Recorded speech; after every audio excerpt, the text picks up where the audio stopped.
It's a green oasis surrounded by concrete here on 153rd Street and the Grand Concourse. These are blackberry.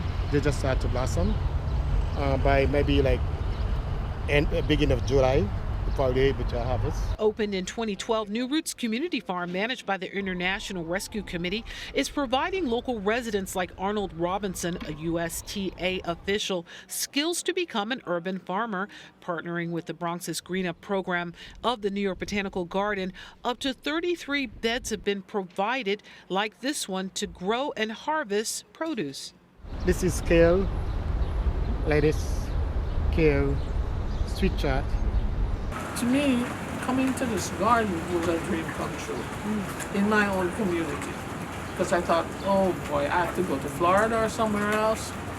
No, you're right in my community.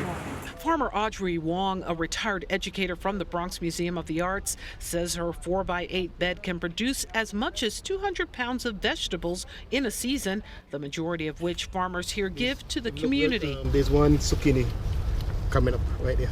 Nice. That's it. In a disadvantaged community like the South Bronx, there are families walking around the garden because it's an open fence, and we pass vegetables over the fence to get them, things that we've grown. They've also attracted a corporate client. Bronx Greenhouse Hot Sauce grows their product here in a program to economically empower farmers, and there's more. We have soap workshops, we have yoga workshops, we have all kinds of events happening all the time.